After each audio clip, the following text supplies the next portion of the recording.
बिहार समाचार में आपका स्वागत है। चलिए जानते हैं बिहार की फटाफट बड़ी खबरों को, लेकिन उससे पहले ये न्यूज़ आप किस जगह से देख रहे हैं हमें कमेंट बॉक्स में ज़रूर बताएं।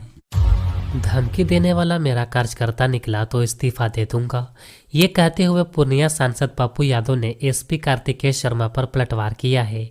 उन्होंने सरकार में बैठे लोगों पर खुद के हत्या की साजिश रचने का आरोप लगाया है। इससे पहले पुलिस ने यह खुलासा किया था कि सांसद के लोगों ने ही पैसे का लालच देकर पप्पू को धमकी दिलाई है। तेजस्वी यादव ने बीजेपी पर आरक्षण के मुद्दे को लटकाने का आरोप लगाया है। उन्होंने सीएम की महिला संवाद यात्रा पर 250 करोड़ रुपए खर्च किए जाने पर भी सवाल उठाए हैं। कम्युनिटी हेल्थ ऑफिसर के 45 पदों पर होने वाली भर्ती के लिए परीक्षा माफियाओं ने सेटिंग वाले कैंडिडेट्स के लिए बाकायदा गाइडलाइन जारी की थी। इसके मुताबिक अगर कोई चेकिंग करने आए तो अभ्यर्थी को प्रश्न पत्र 3 पर क्लिक करना था। गड़बड़ी पकड़े जाने के बाद ये परीक्षा रद्द कर दी गई है। पटना में 6 अपराधियों ने एक घर में घुसकर लूटपाट की। सभी को गन पॉइंट पर लेकर सोने चांदी के जेवरात और कैश लूट ले गए। ये वारदात बेउर थाना क्षेत्र में स्थित विष्णुपुर पकड़ी गांव की है। पुलिस डॉग स्क्वाड और एफएसएल की टीम की मदद से मामले की तफ्तीश में जुट गई है। साइबर अपराधियों की ओर से telecom regulator authority of India के नाम पर पैसे उगाही करने का मामला सामने आया है। पटना के लोरीपुर में रहने वाले एक बुजुर्ग को छात्रों ने डिजिटल अरेस्ट कर लिया। फिर उनके खाते से 43 लाख रुपए अलग अलग बैंक अकाउंट से मंगवाया। पुणे चक के रहने वाले रोहित से खुद को सीबीआई अधिकारी बताकर 6,000 रुपए की डिमांड की गई।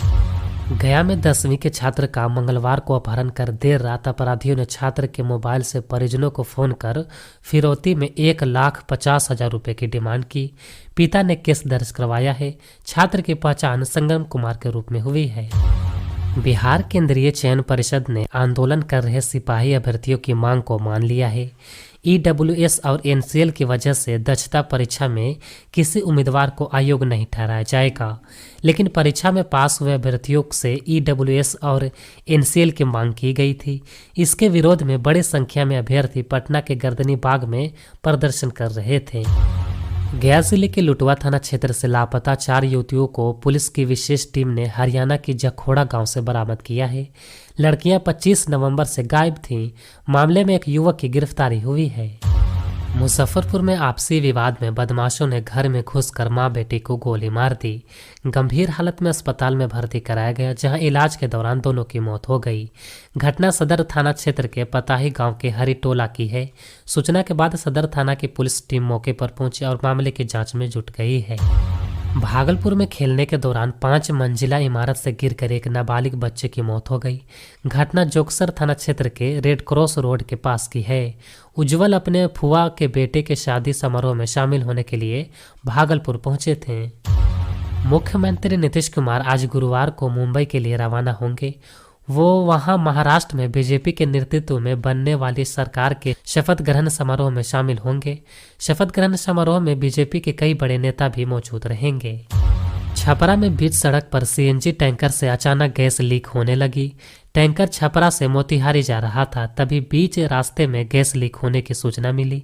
45 मिनट तक गैस लीक करता रहा, लेकिन ड्राइवर की सूझबूझ से बड़ा हादसा होते होते टल गया। सुपौल में एक अधेड़ की पीट कर हत्या कर दी गई है। मृतक की पहचान बोदराही गांव निवासी देवकृष्णन यादव के रूप में हुई है। हत्या के बाद शव को सड़क किनारे खेत में फेंक दिया गया था। उत्तर बिहार में बिजली आपूर्ति को बेहतर बनाने के लिए राज्य सरकार ने बड़ा कदम उठाया है। सरकार ने 3 नई बिजली परियोजनाओं को मंजूरी दे दी है।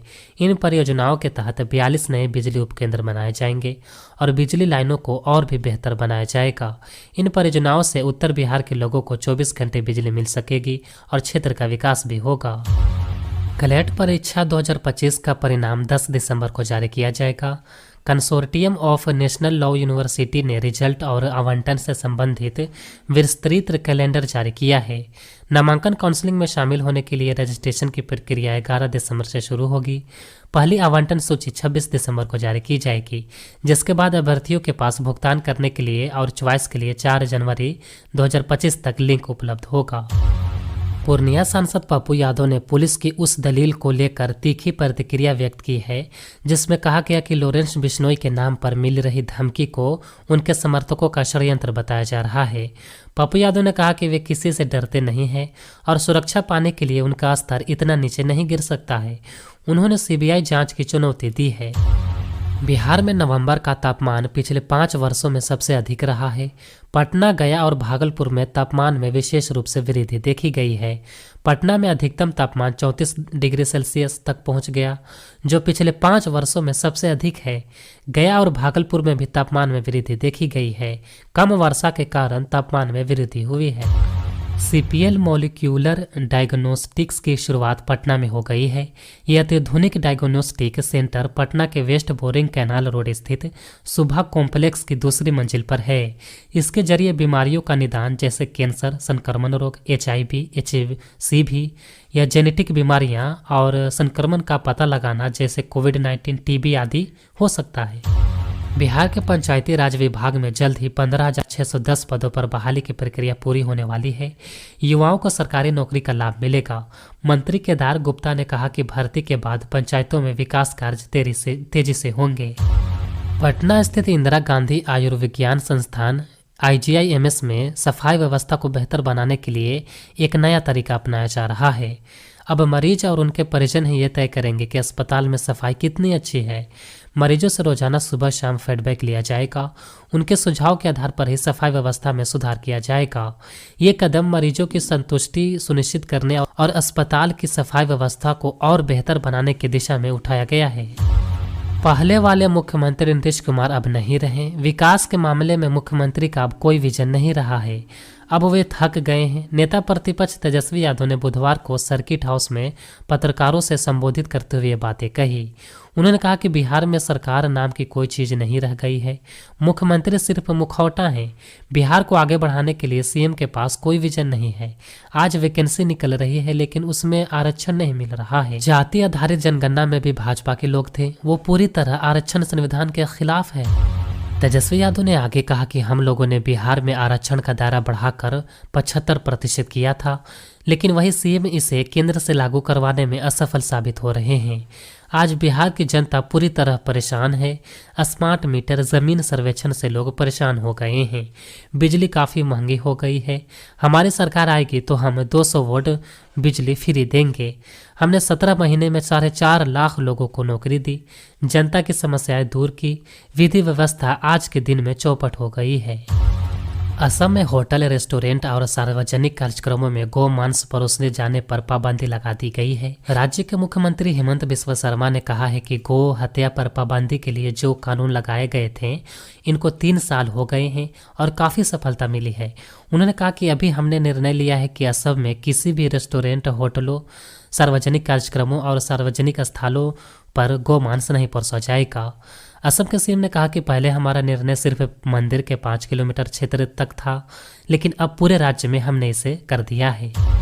आम आदमी पार्टी के राष्ट्रीय संयोजक और दिल्ली के पूर्व मुख्यमंत्री अरविंद केजरीवाल ने विधानसभा में कहा है कि जब वो सीएम थे तो उन पर दिल्ली की बिजली कंपनियों को अडानी समूह को सौंपने का दबाव डाला गया था। उन्होंने कहा कि 2021 में 2 रुपये 83 पैसे यूनिट बिजली अडानी देता था। साल 2022 में बढ़ाकर 8 रुपये 83 पैसे कर दी। 4 गुना बिजली के रेट 1 साल में कर दिए। ऐसा इसलिए क्योंकि बीजेपी की सरकार और इनके साथ बीजेपी मिली हुई है।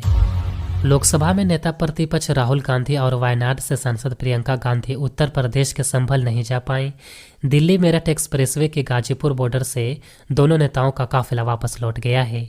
पुलिस ने गाजीपुर बॉर्डर पर सुबह करीब 10 बजे से राहुल गांधी के काफिले को रोका हुआ था। राहुल गांधी ने संभल न जाने देने को नेता प्रतिपक्ष के तौर पर अपने संवैधानिक अधिकारों का उल्लंघन बताया। उन्होंने कहा कि हम संभल जाने की कोशिश कर रहे हैं, पुलिस मना कर रही है, जाने नहीं दे रही है। दरअसल संभल में शाही जमा मस्जिद के सर्वे के दौरान 24 नवंबर को हिंसा हुई थी, जिसमें पुलिस ने 4 लोगों की मौत की पुष्टि की थी। राहुल गांधी मृतकों के परिजनों से मिलने के लिए वहां जा रहे थे। आज यानी 5 दिसंबर 2024 को देवेंद्र फडणवीस महाराष्ट्र के 31वें मुख्यमंत्री के रूप में मुंबई में आज़ाद मैदान में शपथ लेंगे। उनके शपथ समारोह में प्रधानमंत्री नरेंद्र मोदी भी उपस्थित रहेंगे।